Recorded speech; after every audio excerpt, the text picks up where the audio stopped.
Welcome to the Ganesh storage. ಇವತ್ತಿನ review ಬಂದ್ಬಿಟ್ಟು G T versus C S K. G T ಆದ home ಗ್ರೌಂಡಲ್ಲಿ C S K ಅವರು toss ಗೆದ್ಬಿಟ್ಟು ಒಳ್ಳೆ ಬೌಲಿಂಗ್ ಆಯ್ಕೆ ಮಾಡಿಕೊಂಡ್ರು ಅನ್ಬೋದು. ಒಟ್ಟಿನಲ್ಲಿ ಜಿ ಟಿ ಅವರು ನೆಕ್ಸ್ಟ್ ಲೆವೆಲ್ ಬ್ಯಾಟಿಂಗ್ ಆಡಿದ್ರು ಅನ್ಬೋದು. ಒಟ್ಟಿನಲ್ಲಿ ಶುಭ್ಮನ್ ಗಿಲ್ ಆಗಲಿ, ಸಾಯಿ ಸುದರ್ಶನ್ ಆಗಲಿ ಒಳ್ಳೆ ಬ್ಯಾಟಿಂಗ್ ಆಡಿದ್ರು ಅನ್ಬೋದು. ಒಟ್ಟಿನಲ್ಲಿ ಇಬ್ಬರು 100 ಹೊಡ್ಕೊಂಡ್ರು, ಒಟ್ಟಿನಲ್ಲಿ ಚೆಂಚಿ ಕೆಡಗಿದ್ರು. ಒಟ್ಟಿನಲ್ಲಿ ಸಿ ಎಸ್ ಕೆ ಬೌಲಿಂಗು ಕ್ರೂಲೆಸ್ ಆಗಿಬಿಟ್ರು ಅನ್ಬೋದು. ಒಟ್ಟಿನಲ್ಲಿ ನೆಕ್ಸ್ಟ್ ಲೆವೆಲ್ ಬ್ಯಾಟಿಂಗ್ ಆಡಿದ್ರು. ಒಟ್ಟಿನಲ್ಲಿ ಸಿ ಎಸ್ ಕೆ ಅವರು ನೆಕ್ಸ್ಟ್ ಲೆವೆಲ್ ಬೌಲಿಂಗ್ ಮಾಡೋಕ್ಕಾಗಲಿಲ್ಲ ಅನ್ಬೋದು. ಒಟ್ಟಿನಲ್ಲಿ ಮೇನ್ ಗುರು ಸಿ ಎಸ್ ಕೆ ಅವರು ಅಂತ ಹೇಳ್ಕೊಳ್ಳೋ ಬೌಲಿಂಗ್ ಏನು ಮಾಡಲಿಲ್ಲ, ನಯಾ ಪೈಸಾ ಬೌಲಿಂಗ್ ಮಾಡಲಿಲ್ಲ. ಕಳಪೆ ಬೌಲಿಂಗ್ ಅನ್ಬೋದು, ಕಳಪೆ ಬ್ಯಾಟಿಂಗ್ ಅನ್ನೋದು ಏನಿದು. ಇಂಥ ಮ್ಯಾಚ್ ಅಂತೂ ನೆಕ್ಸ್ಟ್ ಲೆವೆಲ್ ನಾನು ಅಂದ್ಕೊಂಡಿದ್ದೆ. ಒಟ್ಟಿನಲ್ಲಿ ಜಿ ಟಿ ಇವ್ರು ಆಡ್ತಿರೋ ಬ್ಯಾಟಿಂಗ್ ನೋಡಿದ್ರೆ ಏನೋ ಒಂದು 200 ಹೊಡೀತಾರೆ ಅಂತ ನಿಜವಾಗ್ಲೂ ಅಂದ್ಕೊಡ್ಲಿ. ಲಿಟ್ರಲಿ ಒಂದು 180 ಹೊಡಿತಾರೆ ಊರು. ಇವರೇನು ಇದ್ದಿದೆ ಆಡ್ತಾರೆ, ಏನೋ ಅಪರೂಪ ಕ್ಲಿಕ್ ಆಗ್ಬಿಟ್ಟು ಹಿಂಗೆ ಹೊಡಿತಾರೆ ಅಂದ್ಕೊಂಡ್ರೆ ಇಷ್ಟೋ ಮಟ್ಟಿಗೆ ಹೊಡಿತಾರೆ ಅಂತ ಯಾರಂತೂ ಎಕ್ಸ್ಪೆಕ್ಟೇಷನ್ ಯಾರು ಮಾಡ್ಕೊಂಡಿರಲಿಲ್ಲ. ಒಟ್ಟಿನಲ್ಲಿ ಆರ್ ಸಿ ಬಿಗೆ ಒಂಚೂರು ಯೂಸ್ಫುಲ್ ಆಯಿತು ಅನ್ಬೋದು. ಒಟ್ಟಿನಲ್ಲಿ ಈ ನೆಕ್ಸ್ಟ್ ಲೆವೆಲ್ ಯೂಸ್ಫುಲ್ ಮಾಡಿಕೊಂಡ್ರು. ಒಟ್ಟಿನಲ್ಲಿ ಇದೇ ಮ್ಯಾಚ್ನ ಇವರು ಮೊದಲ ಹೆಂಗೆ ಆಡ್ಕೊಂಡ್ಬಂದಿರೋ ಒಂಚೂರು ಪ್ಲೇ ಆಗೋ ಬರ್ಬೋದಿತ್ತು ಅನ್ಬೋದು ನನ್ನ ಪ್ರಕಾರ. ಇಲ್ಲಿ ಒಟ್ಟಿನಲ್ಲಿ ಇವರು ಬರೋಕ್ಕೆ ಚಾನ್ಸೇ ಇಲ್ಲ. ಈ C S K versus G T ಮ್ಯಾಚ್ನು ಇವರು ಜಿ ಟಿ ಅವ್ರು ಗೆದ್ದರೆ ಒಟ್ಟಿನಲ್ಲಿ ಪ್ಲೇ ಆಫ್ಗೆ ಬರೋದಿಲ್ಲ. ಒಟ್ಟಿನಲ್ಲಿ ಏನೋ ಒಂಚೂರು ರನ್ ರೈಟ್ ಆ ಕಡೆ ಈ ಕಡೆ ಹೋಗ್ಬೋದು ಹೊರತು ಒಟ್ಟಿನಲ್ಲಿ ಪ್ಲೇ ಆಫು ಬರೋಲ್ಲ. ಒಟ್ಟಿನಲ್ಲಿ ಸಿ ಎಸ್ ಕೆ ಪ್ಲೇ ಆಫ್ಗೆ ಈ ಮ್ಯಾಚ್ ಏನಾದ್ರು ಗೆದ್ದರೆ ಒಂಚೂರು 99% ಇರ್ಬೋದಿತ್ತು. ಒಟ್ಟಿನಲ್ಲಿ ಇನ್ನೂ ಲೈನಲ್ಲಿ ಅವರೇ. ಒಟ್ಟಿನಲ್ಲಿ ಜಿ ಟಿ ಗೆದ್ಬಿಟ್ಟು ಎಲ್ಲರೂ ಲೈನಲ್ಲಿ ಬರೋಂಗೆ ಮಾಡಿದ್ರು. ಒಟ್ಟಿನಲ್ಲಿ ಈ ಮ್ಯಾಚ್ನ ಒಟ್ಟಿನಲ್ಲಿ ಜಿ ಟಿ ಈ ಮ್ಯಾಚ್ನ ಗೆಲ್ತಾರೆ ಅಂತ 99% ನಾನಂತ ಗೆಲ್ತಾರೆ ಅಂತ ಅಂದ್ಕೊಂಡಿರಲಿಲ್ಲ. ಒಟ್ಟಿನಲ್ಲಿ ಹಿಂಗೆ ನೆಕ್ಸ್ಟ್ ಲೆವೆಲ್ ಗೆಲ್ತಾರೆ. ಒಟ್ಟಿನಲ್ಲಿ ಶುಭ್ಮನ್ ಗಿಲ್ ಆಗಲಿ, ಸಾಯಿ ಸುದರ್ಶನ್ ಆಗಲಿ ಹಿಂಗೆ 100 ಹೊಡಿತಾರೆ, 4-6 ಹೊಡಿತಾರೆ ಅಂತ ನಾನಂತ ಅಂದ್ಕೊಂಡಿಲ್ಲ. ಒಟ್ಟಿನಲ್ಲಿ ಮೇನ್ ಗುರು ಇವರು ಆಲ್ಮೋಸ್ಟ್ 200 ರನ್ ಪಾರ್ಟ್ನರ್ಶಿಪ್ ಇದು ಹೊಸ ದಾಖಲೆನೇ ಅನ್ಬೋದು ನನ್ನ ಪ್ರಕಾರ. ಇದಕ್ಕಿಂತ ಮುಂಚೆ ಮಾಡಿರ್ಬೋದು. ಒಟ್ಟಿನಲ್ಲಿ 200 ರನ್ ಹೊಸ ದಾಖಲೆನೇ ಅನ್ಬೋದು ನನ್ನ ಪ್ರಕಾರ. ಇವರು ಹೊಸ ದಾಖಲೆನೇ ಮಾಡಿದ್ರು ಅನ್ಬೋದು. ಒಟ್ಟಿನಲ್ಲಿ ಶುಭ್ಮನ್ ಗಿಲ್ ಆಗಲಿ, ಸಾಯಿ ಸುದರ್ಶನ್ ಆಗಲಿ ನೆಕ್ಸ್ಟ್ ಲೆವೆಲು ಕ್ರೂಲೆಸ್ ಬ್ಯಾಟಿಂಗ್ ಆಗಲಿ. ಒಟ್ಟಿನಲ್ಲಿ ಇಷ್ಟು ಪವರ್ ಪ್ಲೇ ಒಂದು ಲೆವೆಲ್ಗೆ ಸ್ಟಾರ್ಟ್ ಆಯಿತು. ಪವರ್ ಪ್ಲೇ ಆಮೇಲೆ ಮಿಡಲ್ ಓವರಲ್ಲಿ ಬಂದ್ಬಿಟ್ಟು ಕೆಡಿದ್ರು ಅನ್ಬೋದು. ಶುಭ್ಮನ್ ಗಿಲ್ ಆಗಲಿ, ಸಾಯಿ ಸುದರ್ಶನ್ ಇವರು ಲಾಸ್ಟ್ವರೆಗೂ ಮ್ಯಾಚ್ನ ಸ್ಟಾರ್ಟ್ ಮಾಡಿದ್ದೀವ್ರೆ, ಒಂಚೂರು ಲಾಸ್ಟ್ವರೆಗೂ ಒಂಚೂರು ನಿಂತು ಆಡಿಸಿದ್ದೆ ಇವರಿಬ್ಬರು ಅನ್ಬೋದು. ಒಟ್ಟಿನಲ್ಲಿ ಮೇನ್ ಗುರುಲಿ ಕ್ರೆಡಿಟ್ ಕೊಡಬೇಕು ಶುಭ್ಮನ್ ಗಿಲ್. ಒಟ್ಟಿನಲ್ಲಿ ಇದೇ ಮ್ಯಾಚ್ನ ಮೊದಲಿಂದಾನೇ ಆಡ್ಕೊಂಬಂದಿರು ಗೆಲ್ಬೋದಿತ್ತಲ್ಲ ಅನ್ಬೋದು. ಒಟ್ಟಿನಲ್ಲಿ ಕ್ರೆಡಿಟ್ ಕೊಡ್ಬೇಕು ಗುರು ಇವರಿಬ್ರಿಗೂ. ಒಟ್ಟಿನಲ್ಲಿ ನೆಕ್ಸ್ಟ್ ಲೆವೆಲ್ ಆಟ ಆಡಿದ್ರು ಅನ್ಬೋದು. ಏನೇ ಆಗಲಿ ಇವರು ಆರ್ ಸಿ ಬಿಗೆ ಒಟ್ಟಿನಲ್ಲಿ ಈ ಮ್ಯಾಚ್ನ ಗೆಲ್ಸ್ಕೊಟ್ಬಿಟ್ಟು ಒಂಚೂರು ಪ್ಲೇ ಆಫ್ ಗೀರಂಗೆ ಮಾಡಿಕೊಟ್ರು ಹೊರತು ಒಟ್ಟಿನಲ್ಲಿ ಇದೊಂದು ಸಹಾಯ ಮಾಡಿದ್ರು ಅನ್ಬೋದು. ಒಟ್ಟಿನಲ್ಲಿ ಮೇನ್ ಗುರು ಇಲ್ಲಿ ಸಿ ಎಸ್ ಕೆ ಬೌಲರ್ ಅಂತ ಹೇಳ್ಕೊಳ್ಳೋ ಆಟ ಆಡಲಿಲ್ಲ. ಮತ್ತು ದೇಶಪಾಂಡೆ ಆಗಲಿ, ಶಾಕೂರ್ ಠಾಕೂರ್ ಆಗಲಿ ಅಂತ ಹೇಳ್ಕೊಳ್ಳೋ ಬೌಲಿಂಗ್ ಯಾರು ಮಾಡಲಿಲ್ಲ. ಒಂಚೂರು ಮಾಡಿದ್ದಾನೆ ನನ್ನ ಪ್ರಕಾರ ಶಾಕೂರ್ ಠಾಕೂರ್ ಅನ್ಬೋದು. ಒಂಚೂರು ಲಾಸ್ಟ್ ಓವರಲ್ಲಿ ನಾರ್ಮಲಾಗಿ ಮಾಡಿದ್ರು. ಜಡೇಜಾ ಅಂತ ನೆಕ್ಸ್ಟ್ ಲೆವೆಲು. ಮೇನ್ ಇವರು ತಪ್ಪು ಮಾಡಿದ್ದು ಏನಂದರೆ ಇಲ್ಲಿ ಡಾರ್ವಿನ್ ಮೆಸೇಜ್ನ ಬೌಲಿಂಗ್ ಮಾಡಿಸ್ರಲ್ಲ, ಅದೇ ತಪ್ಪು ಮಾಡಿದ್ದು. ಡಾರ್ವಿನ್ ಮೆಸೇಜ್ನ ಹೋದ ಮ್ಯಾಚಲ್ಲಿ ಏನಾರ ಬೌಲಿಂಗ್ ಮಾಡಿಸ್ಬಿಟ್ಟು ಈ ಮ್ಯಾಚಿಗೆಲ್ಲ ಮಾಡೋಗುರು ಅಂದರೆ ಮಾಡ್ಬೋದಿತ್ತು. ಇವರು ಫಸ್ಟ್ ಮ್ಯಾಚೇ ಮಾಡಿಸ್ಬಿಟ್ಟು ತಗೋ ಅಂದ್ಬಿಟ್ಟು ಸಿಕ್ಕಾಪಟ್ಟೆ ಎಕ್ಸ್ಪೆನ್ಸಿವ್ ಆದರು. ಡಾರ್ವಿನ್ ಮೆಸೇಜ್ ಆಗಲಿ, ಜಡೇಜಾ ಆಗಲಿ, ಶಾಕೂರ್ ಠಾಕೂರ್ ಆಗಲಿ, ದೇಶಪಾಂಡೆ ಆಗಲಿ ಎಲ್ಲ ನಾಗಿ ಪೇಡೆ ಹೊಡ್ಸ್ಕೊಂಡ್ರು ಅನ್ಬೋದು. ನೆಕ್ಸ್ಟ್ ಲೆವೆಲ್ ಆಟನ ಆಡಿದ್ರು ಜಿ ಟಿ ಅವ್ರು. ಒಟ್ಟಿನಲ್ಲಿ ಒಂದು ಅಡ್ವಾಂಟೇಜ್ನ ಹಿಂಗೆ ತಗೋತಾರೆ ಅಂತ ನಾನಂತೂ ಅಂದ್ಕೊಂಡಿರಲಿಲ್ಲ. ಒಟ್ಟಿನಲ್ಲಿ 231 ಹೊಡೆದ್ರು ಅನ್ಬೋದು. ಒಟ್ಟಿನಲ್ಲಿ 231 ಹೊಡೆಯೋ ಕಾರಣನೇ ಇವರಿಬ್ಬರು ಶುಭ್ಮನ್ ಗಿಲ್, ಸಾಯಿ ಸುದರ್ಶನ್. ಒಟ್ಟಿನಲ್ಲಿ ಡೇವಿಡ್ ಮಿಲ್ಲರ್ ಆಗಲಿ, ಶಾರುಖ್ ಖಾನ್ ಆಗಲಿ ಒಟ್ಟಿನಲ್ಲಿ ಅವರಿಬ್ಬರು ಮುಗಿಸಿದ್ರು ಆಟನೇ. ಇವರು ಬಂದ್ಬಿಟ್ಟು ಜಸ್ಟ್ 16 ರನ್ ಹೊಡೆದು ಶಾರುಖ್ ಖಾನ್ 2 ರನ್ ಹೊಡೆದ್ರು ಅನ್ಬೋದು. ಒಟ್ಟಿನಲ್ಲಿ ಮೇನ್ ಗುರು ಡೇವಿಡ್ ಮಿಲ್ಲರ್ ಒಂದು ಚಿಕ್ಕ ಇನ್ನಿಂಗ್ಸ್ ಆಡಿದ್ರು, ಮತ್ತು ಶಾರುಖ್ ಖಾನು ಅಷ್ಟೇ. ಒಟ್ಟಿನಲ್ಲಿ ಇವರಿಬ್ಬರೇ ಗುರು ಈ ಮ್ಯಾಚ್ನ ಗೆಲ್ಲಬೇಕ ಪಾಯಿಂಟಲ್ಲಿ ತಗೊಬಂದಿದೆ, ಎಳೆದಿದ್ದೆ ಶುಭ್ಮನ್ ಗಿಲ್ಲು, ಸಾಯಿ ಸುದರ್ಶನ್ ಅನ್ಬೋದು. ಒಟ್ಟಿನಲ್ಲಿ 230ಕ್ಕೆ 3 ಲಾಸ್ ಮಾಡಿಕೊಂಡು ವಿಕೆಟ್ನ ಒಟ್ಟಿನಲ್ಲಿ 231 ಚೇಂಜ್ ಮಾಡೋಕ್ಕೆ ಬಂದವರು ಅಂತ ಹೇಳ್ಕೊಳ್ಳೋ ಸ್ಟಾರ್ಟ್ ಮಾಡಲಿಲ್ಲ ಅನ್ಬೋದು. ಒಟ್ಟಿನಲ್ಲಿ ಇವರು ಸಿ ಎಸ್ ಕೆ ಅವ್ರನ್ನ ಹೇಳಿದೆ ಚೇಂಜ್ ಮಾಡ್ತಾರೆ ಬ್ಯಾಟಿಂಗಲ್ಲಿ, ರಚಿನ್ ರವೀಂದ್ರ ತರ್ತಾರೆ ಅಂತ ಹೇಳಿದ್ದೀರ. ಒಟ್ಟಿನಲ್ಲಿ ತಗೊಬರ್ತಾರೆ, ಏನೋ ಚೇಂಜ್ ಮಾಡ್ತಾರೆ ಅಂದರೆ ಚೇಂಜ್ ಮಾಡಿದ್ರು. ಒಟ್ಟಿನಲ್ಲಿ ಹೋದ ಮ್ಯಾಚಲ್ಲಿ ಜಿ ಟಿ ಅವ್ರ ವಿರುದ್ಧ ರಚಿನ್ ರವೀಂದ್ರ ಚೆನ್ನಾಗಿ ಆಡಿದರು ಈ ಮ್ಯಾಚಲ್ಲಿ ಅಂತ ಹೇಳ್ಕೊಳ ಆಟ ಇಬ್ಬರು 3 ಜನ ಆಡಲಿಲ್ಲ. ಮೇನ್ ಕ್ರೂಷಿಯಲ್ ಬಂದ್ಬಿಟ್ಟು ಮ್ಯಾಚ್ ಟರ್ನಿಂಗ್ ಆಗಿದೆ ನನ್ನ ಪ್ರಕಾರ. ಗಾಯಕ್ವಾಡ್ ಔಟ್ ಆದರು. ಅಲ್ಲಿಂದ ಎಲ್ಲರೂ ನಾಡಿ ಪಿಡಿ ಹೊಡೆದ್ರು. ಡೇವಿಡ್ ಮಿಚೆಲ್ ಸರ್ ಹೊಡೆದ್ರು, ಮೊಯಿನ್ ಅಲಿ ಹೊಡೆದ್ರು ಅಂತ ಹೇಳ್ಕೊಳ್ಳೋ ಮ್ಯಾಚ್ ಆಗಲಿಲ್ಲ. ಯಾಕೆಂದರೆ ಮೇನ್ ಗುರು ಇಲ್ಲಿ ಕ್ರೂಷಲ್ ಆಗಿದ್ದೆ ನನ್ನ ಪ್ರಕಾರ ಗಾಯಕ್ವಾಡ್, ಅಜಿಂಕ್ಯ ರಹಾನೆ, ರಚಿನ್ ರವೀಂದ್ರ ಆಡಲಿಲ್ಲ. ಒಟ್ನಲ್ಲಿ ಬೇಗನೆ ಔಟ್ ಆದರು. ಅವರು ಔಟ್ ಆಗಿದ್ದು ಏನು ವೇಸ್ಟ್ ಆಗಲಿಲ್ಲ ನನ್ನ ಪ್ರಕಾರ. ಗಾಯಕ್ವಾಡ್ನ ಔಟ್ ಮಾಡಿದ್ರು, ಅಲ್ಲಿಂದನೇ ಮ್ಯಾಚ್ನ ಅರ್ಧಕ್ಕರ್ಧ ಸೋತಿದ್ದು ಅಲ್ಲಿದ್ದೆ ಅನ್ಬೋದು ನನ್ನ ಪ್ರಕಾರ. ಅವ್ರು ಏನಾರು ನಿಂತ್ಕೊಂಡು ಮ್ಯಾಚ್ನ ಗೆಲ್ಲಿಸ್ಕೊಟ್ಟಿದ್ರೆ ಇದು ಮ್ಯಾಚ್ CSKಗೆ ಗೆಲ್ಲೋ ಮ್ಯಾಚೇ. ಒಟ್ಟಿನಲ್ಲಿ ಅವ್ರನ್ನ ಔಟ್ ಮಾಡಿದ್ರು, ಅಲ್ಲಿಂದ ಮ್ಯಾಚು ಎಳ್ಕೊಂಡ್ರು ಅನ್ಬೋದು GT ಅವರು CSK ಕೈಲಿ. ಇನ್ನೂ ಮ್ಯಾಚ್ ಇದ್ದಿದ್ದೆ ಒಟ್ಟಿನಲ್ಲಿ ಗಾಯಕ್ವಾಡ್ ಇರೋ ತನಕ. ಗಾಯಕ್ವಾಡ್ ಔಟ್ ಆದರು, ಅಲ್ಲಿಂದ ಮ್ಯಾಚ್ ಟರ್ನಿಂಗ್ ಆಯಿತು, ಕೈಯಿಂದ ಕಿತ್ಕೊಂಡ್ರು ಅನ್ಬೋದು ಈ ಮ್ಯಾಚ್ನ. ಒಟ್ಟಿನಲ್ಲಿ ಎರಡು ಪಾಯಿಂಟ್ನ ಕೈಯಿಂದ ಕಿತ್ಕೊಂಡ್ರು. ಒಟ್ಟಿನಲ್ಲಿ ಮೇನ್ ಗುರು ಅವ್ರು 3 ಜನ ಔಟ್ ಆದಂಗೆ ಇದನ್ನು ಗಡಿಗೆ ಸೇರಿಸ್ಲೇಬೇಕು, ತಗೊಬಂದು ದಡಕ್ಕೆ ಸೇರಿಸ್ಲೇಬೇಕಂದಿದ್ದು ನನ್ನ ಪ್ರಕಾರ. ಅಲ್ಲಿ ಡಾಲ್ ಮಿಚೆಲ್, ಮೊಯಿನ್ ಅಲಿ ಒಳ್ಳೆ ಪಾರ್ಟ್ನರ್ಶಿಪ್ ಮಾಡೋ ಮೂಮೆಂಟಲ್ಲಿ ಔಟ್ ಆದರು ಅನ್ಬೋದು. ಇಬ್ಬರು ಹಾಫ್ ಸೆಂಚುರಿ ಹೊಡೆದ್ರು. ಒಟ್ಟಿನಲ್ಲಿ ಪವರ್ ಪ್ಲೇ ಮುಗಿಯೋ ತನಕ ಅಂತ ಹೇಳ್ಕೊಳ್ಳೋ ಸ್ಟಾರ್ಟ್ ಆಗಲಿಲ್ಲ. ಮಿಡಲ್ ಓವರಲ್ಲಿ ಬಂದರು ಅಂತ ಹೇಳ್ಕೊಳ್ಳಿ ಏನು ಸಾಕಾಗಲ್ಲ ಗುರು. ಇವರು ಅವ್ರು ನೋಡಿದ್ರೆ 100 ಹೊಡೆದವ್ರೆ, ಇವ್ರು ಬರೀ 50. ಮೊಯಿನ್ ಅಲಿ 56 ಹೊಡೆದವ್ರೆ, ಇವರು 63 ಹೊಡೆದವ್ರೆ. ಏನು ಸಾಕಾಗುತ್ತೆ ಹೇಳಿ, ನೀವೇ ಹೇಳಿ. ಒಟ್ಟಿನಲ್ಲಿ ಇಲ್ಲಿ ಶಿವಮ್ ದುಬೆ ಒಂದು ಲೆವೆಲ್ಗೆ ಆಟ ಆಡೋಕ್ಕೆ ಬಂದರು. ಒಟ್ಟಿನಲ್ಲಿ ಅಗ್ರೆಸಿವ್ ಆಡೋಕೆ ಔಟ್ ಆದರು ಅನ್ಬೋದು.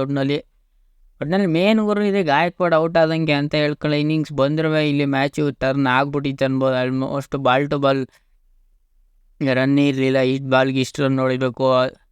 ಒಟ್ಟಿನಲ್ಲಿ 1 ಓವರ್ಗೆ ಮಿನಿಮಮ್ ಒಂದು 4-6 20 ರನ್ ಬೇಕೇ ಬೇಕಿತ್ತು ಒಟ್ಟಿನಲ್ಲಿ ಅಂತ ಹೇಳ್ಕೊಳ್ಳಿ. ಸ್ಟಾರ್ಟ್ ಇವ್ರಿಗೆ ಸಿಗಲಿಲ್ಲ, ಅದರಿಂದಲೇ ಮ್ಯಾಚ್ನ ಸೋತರು ಅನ್ಬೋದು.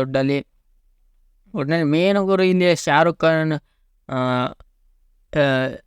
ಇಲ್ಲಿ ನನ್ನ ಪ್ರಕಾರ ಮ್ಯಾಚ್ ಚೇಂಜ್ ಮಾಡಿದೆ. ಮೋಹಿತ್ ಶರ್ಮಾ ಆಗಲಿ, ರಾಶಿದ್ ಖಾನ್ ಆಗಲಿ, ನೂರ್ ಆಗಲಿ, ಇವರೆಲ್ಲ ಗೇಮ್ ಚೇಂಜ್ ಮಾಡಿದ್ರು. ಉಮೇಶ್ ಯಾದವ್ ಸಿಕ್ಕಾಪಟ್ಟೆ ಬೌಲಿಂಗ್ ಮಾಡಿದ್ರು ಅನ್ಬೋದು. ಅವರು ಎಲ್ಲ ಮ್ಯಾಚಲ್ಲಿ ಎಕ್ಸ್ಪೆನ್ಸಿವ್ ಆದರು. ಈ ಮ್ಯಾಚಲ್ಲಿ ಒಂದು ಲೆವೆಲ್ ಚೆನ್ನಾಗಿ ರನ್ನ ಹೊಡೆಸ್ಕೊಳ್ಳಿಲ್ಲ. 20 ರನ್ ಹೊಡ್ಕೊಂಡು ಜಸ್ಟ್ 3 ಓವರ್ಗೆ 1 ವಿಕೆಟ್ ತೆಗೆದ್ರು. ಒಟ್ಟಿನಲ್ಲಿ ನೆಕ್ಸ್ಟ್ ಲೆವೆಲ್ ಆಟ ಆಡಿದ್ರು ಗುರು GT ಅವರು. ಬೌಲಿಂಗಲ್ಲಿ ಕಳಪೆ ಅನ್ನಿಸ್ಕೊತಿದ್ರು, ಬೌಲಿಂಗಲ್ಲಿ ಚೆನ್ನಾಗಿ ಮಾಡಿದ್ರು. ಬ್ಯಾಟಿಂಗಲ್ಲಿ ಕಳಪೆ ಅನ್ನಿಸ್ಕೊತಿದ್ರು, ಬ್ಯಾಟಿಂಗ್ನು ಚೆನ್ನಾಗಿ ಮಾಡಿದ್ರು. ಒಟ್ಟಿನಲ್ಲಿ ಹೋಮ್ ಗ್ರೌಂಡ್ ಅಡ್ವಾಂಟೇಜ್ ಸಿಕ್ಕಾಪಟ್ಟೆ ತಗೊಂಡ್ರು. ಒಟ್ಟಿನಲ್ಲಿ ಅದರಿಂದನೇ ಗೆದ್ದರು ಮ್ಯಾಚಲ್ಲಿ. ಒಟ್ಟಿನಲ್ಲಿ ಪವರ್ ಪ್ಲೇಯಲ್ಲಿ ಆಲ್ಮೋಸ್ಟ್ 3 ವಿಕೆಟ್ಗೆ ಬಿದ್ದುಬಿಡ್ತು, ಅದರಿಂದನೇ ಮ್ಯಾಚ್ನ ಸೋತರು. ಒಟ್ಟಿನಲ್ಲಿ ಪವರ್ ಪ್ಲೇಯಲ್ಲಿ ಒಂಚೂರು ಗಾಯಕ್ವಾಡ್ ಏನಾದ್ರು ನಿಂತ್ಕೊಂಡು ಒಂದು 30 ಒಂದು 50 ಹೊಡೆದಿದ್ರೆ ಮ್ಯಾಚ್ ಗೆಲ್ಲೋ ಮೂಮೆಂಟ್ ಬರ್ತಿತ್ತೇನೋ. ಆಮೇಲೆ ಮಿಚೆಲ್, ಮೊಯಿನ್ ಅಲಿ ಇವರಿಬ್ಬರು ಆಡಿದ್ರು ಮ್ಯಾಚ್ ಅಂತ ಹೇಳ್ಕೊಳ್ಳೋ ಮ್ಯಾಚ್ ಬರಲಿಲ್ಲ. ಯಾಕೆಂದರೆ ಸಿಕ್ಕಾಪಟ್ಟೆ ಎಕ್ಸ್ಪೆನ್ಸಿವ್ ಆಗಿತ್ತು ಓವರ್ಗಳು ಅಂತ ಹೇಳ್ಕೊಳ್ಳೋ ಓವರ್ಗಳು ಎಲ್ಲೂ ಆಗಿರಲಿಲ್ಲ ಗುರು. ಒಟ್ಟಿನಲ್ಲಿ Moeen Ali David Mitchell partnership ಬಂತು. ಒಟ್ಟಿನಲ್ಲಿ ಇವರಿಬ್ಬರು ಹೇಳ್ಕೊಳ್ಳೋ ಆಟ ಆಡಲಿಲ್ಲ. ಶಿವಮ್ ದುಬೆ ಮತ್ತು ರವೀಂದ್ರ ಜಡೇಜಾ ಪಾರ್ಟ್ನರ್ಶಿಪ್ಪೇ ಬರಲಿಲ್ಲ ಅನ್ಬೋದು. ಒಟ್ಟಿನಲ್ಲಿ ಒಂದು 50 ರನ್ ಪಾರ್ಟ್ನರ್ಶಿಪ್ ಬಂದರೆ ಎಲ್ಲಿಂದ ಗೆಲ್ತಾರೆ. ಒಟ್ಟಿನಲ್ಲಿ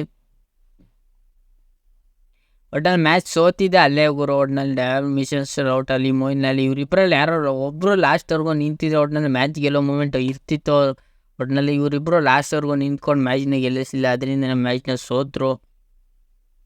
ಅದೇ GT ನೋಡೋದಾದ್ರೆ ಒಟ್ಟಿನಲ್ಲಿ ಲಾಸ್ಟ್ವರೆಗೂ ಇಬ್ಬರು ಇದ್ರು ಮ್ಯಾಚ್ನ ರನ್ ಬರೋಕ್ಕೆ ಕಾರಣ ಇವರಿಬ್ಬರೇ ಅನ್ಬೋದು. ಒಟ್ಟಿನಲ್ಲಿ ಶುಭ್ಮನ್ ಗಿಲ್, ಒಟ್ಟಿನಲ್ಲಿ ಸಾಯಿ ಸುದರ್ಶನ್ ಇವರಿಬ್ಬರು ಲಾಸ್ಟ್ವರೆಗೂ ಮ್ಯಾಚ್ನ ಗಟ್ಟಿಯಾಗಿ ಹಿಡಿದು ನಿಂತಿದೆ ಇವರಿಬ್ಬರಿಂದ. ಇವರಿಬ್ಬರೇನಾರು ಔಟ್ ಆಗಿರೋ ಮ್ಯಾಚ್ ಅಲ್ಲಿಂದ ಟರ್ನ್ ಆಯ್ತಿತ್ತು, ಇನ್ನೂ ರನ್ ಹೊಡೆಯೋಕ್ಕೂ ಕಷ್ಟ ಆಯ್ತಿತ್ತು. ಒಟ್ಟಿನಲ್ಲಿ ಇವರಿಬ್ಬರು ಲಾಸ್ಟ್ವರೆಗೂ ಇದ್ದರು. ಒಟ್ಟಿನಲ್ಲಿ ಇಲ್ಲಿ CSKಲಿ ಗಾಯಕ್ವಾಡ್ ಲಾಸ್ಟ್ವರೆಗೂ ಇರಲಿಲ್ಲ. ಒಟ್ಟಿನಲ್ಲಿ ಯಾರು ಲಾಸ್ಟ್ವರೆಗೂ ಇರಲಿಲ್ಲ ಗುರು, ಅದರಿಂದನೇ ಮ್ಯಾಚ್ನ ಸೋತರು ಅನ್ಬೋದು CSK ಅವರು. ಒಟ್ಟಿನಲ್ಲಿ ಇವರಿಬ್ಬರು ಇರೋ ತನಕ ಮೊಯಿನ್ ಅಲಿ ಮಿಚೆಲ್ ಇರೋ ತನಕ ಮ್ಯಾಚಲ್ಲಿ ಇದ್ದರು. ಆಮೇಲೆ ಇವರಿಬ್ಬರು ಔಟ್ ಆದ ತಕ್ಷಣ ಮ್ಯಾಚಲ್ಲಿ ಆಲ್ಮೋಸ್ಟ್ ಒಂದು 99% ಕಷ್ಟ ಆಯ್ತು ಅನ್ಬೋದು. ಶಿವಮ್ ದುಬೆನೋ ಅಂತ ಹೇಳ್ಕೊಳ್ಳೋ ಆಟ ಆಡಲಿಲ್ಲ. ಒಟ್ಟಿನಲ್ಲಿ ಜಡೇಜನೋ ಅಂತ ಹೇಳ್ಕೊಳ್ಳೋ ಆಟ ಆಡಿದ್ರು. ಒಟ್ಟಿನಲ್ಲಿ ಏನು ಆಡಿದ್ರೇನು ಗುರು, ಆಲ್ಮೋಸ್ಟ್ ಎಲ್ಲ ಓವರಲ್ಲೂ ಅಗ್ರೆಸಿವ್ ಆಡಬೇಕಿತ್ತು, ಆಡಲಿಲ್ಲ ಇವರು, ಅದರಿಂದ ಮ್ಯಾಚ್ನ ಸೋತರು ಅನ್ಬೋದು. ಒಟ್ಟಿನಲ್ಲಿ CSK ಅವ್ರು ಗೆಲ್ತಾರೆ ನಾನು ಪ್ರಿಡಿಕ್ಟ್ ಮಾಡಿದ್ದೆ. ಒಟ್ಟಿನಲ್ಲಿ CSK ಅವ್ರು ಗೆಲ್ಲಿಲ್ಲ. ಒಟ್ಟಿನಲ್ಲಿ ಟೇಬಲ್ ಟಾಪಲ್ಲಿ 4ನೇ ಸ್ಥಾನದಲ್ಲಿ ಅವರೇ ಒಂಚೂರು RCB ಯೂಸ್ಫುಲ್ ಮಾಡಿಕೊಡ್ರು GT ಅವರು ಅನ್ಬೋದು. ಒಟ್ಟಿನಲ್ಲಿ ಮೇನ್ ಗುರು, ಒಟ್ಟಿನಲ್ಲಿ CSK ಇಷ್ಟು ಮಟ್ಟಕ್ಕೆ ಸೋಲ್ತಾರೆ ಅಂತ ಯಾರು ಪ್ರಿಡಿಕ್ಟ್ ಮಾಡಿ. ಒಟ್ಟಿನಲ್ಲಿ 35 ರನ್ನಿಂದ ಗೆದ್ದರು ಅನ್ಬೋದು GT ಅವರು. ಒಟ್ಟಿನಲ್ಲಿ ಧೋನಿ ಲಾಸ್ಟ್ವರೆಗೂ ನಿಂತ್ಕೊಂಡು ಅಂತ ಹೇಳ್ಕೊಳ್ಳೋ ಆಟ ಆಡಿದ್ರು. ಒಟ್ಟಿನಲ್ಲಿ ಧೋನಿಯಿಂದನೇ ಆಲ್ಮೋಸ್ಟ್ 26 ರನ್ ಬತ್ತು ಅನ್ನೋ ಮೂಮೆಂಟ್ ಬಂತು. ಒಟ್ಟಿನಲ್ಲಿ ಇದೇನಾರ 26 ರನ್ ಹೊಡೆದಿತ್ತಿಲ್ಲ ಅಂದರೆ C S K run rate ಕಡಿಮೆ ಇತ್ತಿತ್ತು. ಆಮೇಲೆ ಒಂಚೂರು ಪ್ಲೇ ಆಫ್ಗೆ ಹೋದ್ರು ಒಂಚೂರು ಕಡಿಮೆ ಇರ್ತಿತ್ತು. ಒಟ್ನಲ್ಲಿ ಈಗ ಒಂಚೂರು ಪ್ಲೇ ಆಫ್ಗೆ ಹೋಗ್ಬೋದು. 2 ಮ್ಯಾಚ್ ಗೆದ್ದರು. ಒಟ್ನಲ್ಲಿ 2 ಮ್ಯಾಚ್ ಏನಾದ್ರು ಸೋತ್ಬಿಟ್ರೆ ಪ್ಲೇ ಆಫ್ಗೆ ಹೋದ್ರು ಒಂಚೂರು ಕಷ್ಟ ಅಲ್ಲ, ಪ್ಲೇ ಆಫ್ಗೆ ಹೋಗೋದು ಕಷ್ಟ. ಒಟ್ನಲ್ಲಿ ಮೇನ್ ಗುರು ನಾನು ಪ್ರಿವಿಡಿಯೋದಲ್ಲಿ ಹೇಳಿದೆ ಸಿ ಎಸ್ ಕೆ ಗೆಲ್ತಾರೆ ಅಂತ. ಸಿ ಎಸ್ ಕೆ ಗೆಲ್ಲಿಲ್ಲ, ಜಿ ಟಿ ಅವ್ರಿಗೆ ಗೆದ್ದಿದ್ರು. ಮತ್ತು ಇನ್ನೊಂದು ಹೇಳೋದಾದ್ರೆ ಇವತ್ತಿನ K K R versus Mumbai preview ಮ್ಯಾಚ್ಗೆ ಕೆ ಕೆ ಆರ್ ಅದು ಹೋಮ್ ಗೋಲ್ಡಲ್ಲಿ ಇಲ್ಲಿ ಮಿನಿಮಮ್ ಸ್ಕೋರ್ ಬಂದ್ಬಿಟ್ಟು 200 ಹೊಡೆಯೋದಂದು 99% ನಿಜ ಅನ್ಬೋದು. ಮೇನ್ ಗುರು ಇಲ್ಲಿ ಮುಂಬೈ ಸಿಕ್ಕಾಪಟ್ಟರೆ ಸ್ಟ್ರಗಲ್ ಪಟ್ಟರು ಪ್ರಿವಿಯಸ್ ಮ್ಯಾಚ್.